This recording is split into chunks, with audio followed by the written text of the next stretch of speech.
My name is Kimmy Kellett, and I'm an associate professor of biology at Perimeter College. Climate change is one of the most consequential, if not the most consequential, problem facing our world today. It's a multifaceted problem in its causes, impacts, and its potential solutions, and it requires the input and collaboration of many disciplines. Any discipline you can think of can probably be connected to climate change in some way. Scientists can provide models and data that predict the outcomes of various solutions, but we rely on engineers to design these solutions. New technology that reduces carbon footprints, actively removes carbon from the air, or even helps us reduce the loss of life and property due to climate change. We also need help from economists and business people because solutions won't be implemented unless they're economically feasible and in most cases lucrative. In the meantime, our world is already feeling the impacts of climate change as we have increasing numbers of climate refugees and entire countries who are suffering due to the decisions of larger and richer countries that are responsible for the majority of the world's carbon emissions. We need political scientists and social scientists to help address this humanitarian crisis. Finally, we need the help of artists, writers, journalists, and those in the marketing industry to help us connect and communicate with one another, to influence citizens making decisions with their ballots and with their wallets. Climate change is an overwhelming issue. We are in an all-hands-on-deck situation that requires the input and engagement from everyone.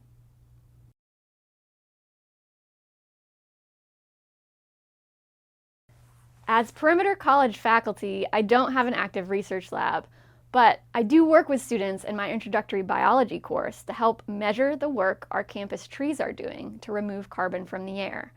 A year ago, my class tagged and measured about 60 trees on campus, and this year's class remeasured them, allowing us to calculate how much carbon those trees pulled out of the atmosphere over the course of the year. In this project, the students see firsthand the importance of bigger, older trees, as their large trunks and many branches can help add carbon at higher rates than younger, smaller trees. They also calculate just how many trees would be needed to completely offset the carbon emissions of an average college student. It's a lot, and become more mindful of their impacts on the environment. As we continue to monitor and add trees to our survey, we can also look at the differences in carbon storage among different tree species and differences between forest trees and those in more open campus areas. I'm hoping to get other campuses involved with similar monitoring projects as well.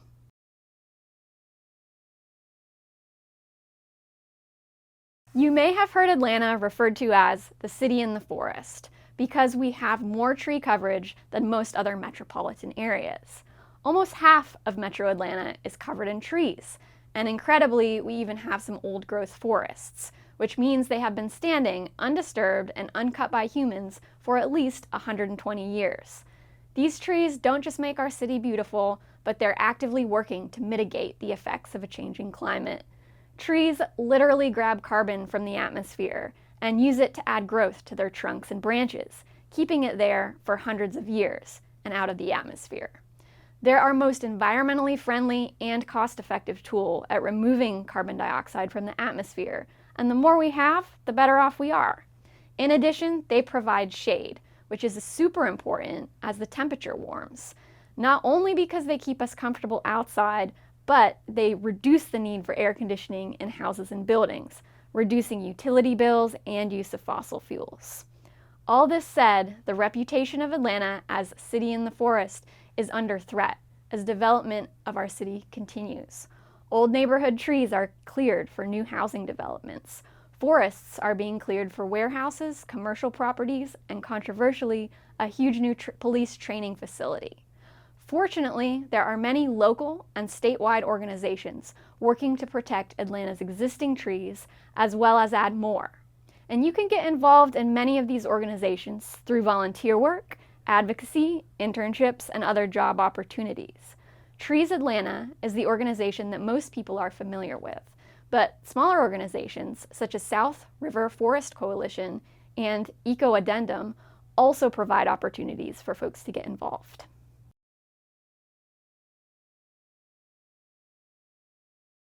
The impacts of climate change are here and now. In Atlanta, we are fortunate to be relatively far from the coast, So we're not having to deal with as much of the damage and danger from increasing tropical storms and hurricanes that our neighbors in Florida and coastal Georgia are. However, it would be hard not to notice that our summers are getting hotter. Heat-related deaths are the #1 weather-related killer in the United States, which many people don't realize. Unhoused people and those without access to air conditioning are among the highest risks for these deaths, and we will continue to see these deaths increase as the climate warms and our summers get hotter. At GSU, we have many students who have family and friends in different countries that are being heavily impacted by climate change. That can create a lot of stress and anxiety for these students who are worried about their loved ones. We've seen the news about deadly droughts, floods, and other climate catastrophes happening worldwide, and all of these have direct impacts on our GSU community, even though they may not be happening right here in Atlanta. Unfortunately, the younger you are, the more likely it is that you will be directly impacted by climate change in your lifetime. So a lot of our students will experience impacts firsthand at some points in their lives.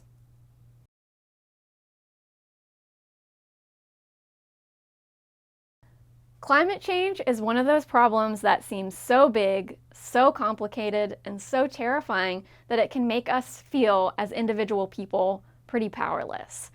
I often think of a story I heard told on video by one of my personal heroes, Dr. Wangari Maathai, who founded the Greenbelt movement. The story is about a giant forest fire that's so big and so scary that none of the animals think they can do anything to stop it, except for the hummingbird. The hummingbird, with her tiny body, carries tiny beakfuls of water to the fire. All the other bigger animals try to discourage her, telling her she's too small to make a difference. But her reply is always, "I am doing the best I can." So my advice is the same as Dr. Maathai's. Be a hummingbird. Don't let the enormity of the problem make you feel helpless. Do the best you can. Whether the best you can is walking to class instead of driving, reducing the amount of plastic you buy, organizing a tree planting event or a climate protest, teaching others about the effects of climate change, or working toward your goal of becoming a political leader or CEO that can make changes from the top down. Do your best and realize that you are also setting an example to others. Be an advocate.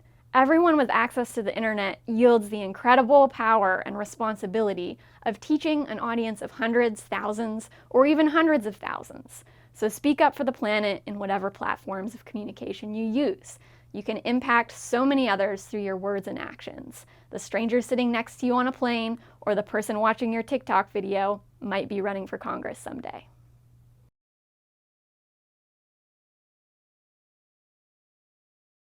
Some of the most interesting interdisciplinary work I've been involved with and have seen many examples of is collaboration between scientists and artists. We don't often think of the data-driven, logical process of science as going hand in hand with creativity, but art is critical in helping scientists communicate with the wider community. Some of the most effective scientific communication I've seen has been through works of art.